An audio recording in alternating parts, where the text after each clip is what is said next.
ഏവർക്കും നമസ്കാരം. തേനും മയമ്പും നമ്മുടെ പൈതൃകം എന്ന ഈ ചാനലിലേക്ക് ഏവർക്കും സ്വാഗതം. 2024 മാർച്ച് 14 വ്യാഴാഴ്ച സൂര്യൻ കുംഭരാശിയിൽ നിന്നും മീനരാശിയിലേക്ക് പ്രവേശിക്കുകയാണ്. നവഗ്രഹങ്ങളിലെ രാജാവ് എന്നറിയപ്പെടുന്ന സൂര്യൻ പിതാവ്, വീര്യം, ശൗര്യം, ആത്മവിശ്വാസം, വിജയം, പ്രതാപം, അധികാരം, തൊഴിൽ എന്നിവയെ എല്ലാം കുറിക്കുന്നു. മാർച്ച് 14 മുതൽ ഏപ്രിൽ മാസം 13 വരെയും സൂര്യൻ വ്യാഴത്തിന്റെ സ്വക്ഷേത്രമായ മീനത്തിൽ സഞ്ചരിക്കുമ്പോൾ മേടക്കൂർ മുതൽ മീനക്കൂർ വരെയുള്ള 12 രാശികളെയും അതിലെ 27 നക്ഷത്രങ്ങളെയും എങ്ങനെ സ്വാധീനിക്കുന്നു, ആ സ്വാധീനത്താൽ നൽകുന്ന ഗുണഫലങ്ങൾ, ദോഷഫലങ്ങൾ എന്തെല്ലാം എന്നിവയാണ് ഇന്ന് നാം ഇവിടെ ചർച്ച ചെയ്യുന്നത്. ആദ്യമായി ഈ മീനമാസത്തിലെ ഗ്രഹനില നമുക്കൊന്ന് പരിശോധിക്കാം.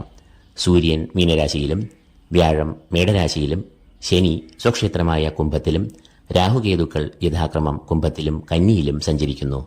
ചൊവ്വ ഈ മാസം മകരത്തിലും കുംഭത്തിലുമായി സഞ്ചരിക്കുമ്പോൾ ബുധൻ മീനത്തിലും മേടത്തിലുമായി സഞ്ചരിക്കുന്നു. ഇപ്പോൾ കുംഭം രാശിയിൽ സഞ്ചരിക്കുന്ന ശുക്രനാകട്ടെ മീനമാസം പകുതിയോടുകൂടി തന്റെ ഉച്ചക്ഷേത്രമായ മീനം രാശിയിലേക്ക് പ്രവേശിക്കുന്നതാണ്.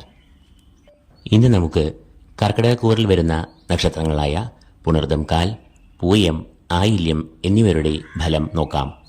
ഈ രാശിജാതരുടെ 9ാം ഭാവത്തിലേക്കാണ് സൂര്യൻ മാർച്ച് 14 മുതൽ പ്രവേശിക്കുന്നത്.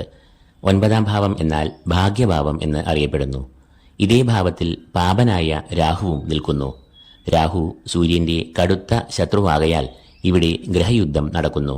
കൂടാതെ അഷ്ടമഭാവത്തിൽ ശനിയും ചൊവ്വയും നിൽക്കുന്നു. അതിനാൽ ഈ രാശിജാതർക്ക് ഏറെ പ്രതികൂലമായ മാസമാണ് മീനം. സാമ്പത്തികമായ ഇടപാടുകളിൽ ഏറെ സൂക്ഷ്മത പുലർത്തുക. ഭാഗ്യഭാവത്തിൽ രാഹുവും സൂര്യനും നിൽക്കയാൽ നേട്ടങ്ങൾ കൈയെത്തും ദൂരത്ത് എത്തി വഴുതിപ്പോകുന്ന അവസ്ഥ ഉണ്ടാകാം. തൊഴിൽ രംഗത്തും അനുകൂലമല്ലാത്ത സാഹചര്യങ്ങൾ ഉണ്ടാകുവാൻ ഇടയുണ്ട്. വിദ്യാർത്ഥികൾക്കും ഈ സമയം പ്രതികൂലം ആകുന്നു. ഒരു അലസതയും ഏകാഗ്രത ഇല്ലായ്മയുമെല്ലാം ഇക്കാലത്ത് ഉണ്ടാകാം. ബുധന് നീചത്വം സംഭവിക്കയാലാണ് പഠനത്തിൽ പ്രതികൂലമായ അവസ്ഥകൾ നേരിടേണ്ടി വരുന്നത്. എങ്കിലും പ്രതികൂലമായ ഈ സാഹചര്യങ്ങളിൽ കുടുംബത്തിലെ സ്നേഹം, ദാമ്പത്യബന്ധം എന്നിവ ഏറെ ഗുണപ്രദമാകും.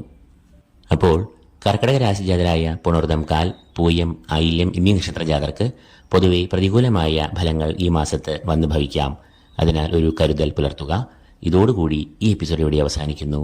ഏവർക്കും ഈശ്വരാനുഗ്രഹം നേർന്നുകൊണ്ട് നന്ദി, നമസ്കാരം.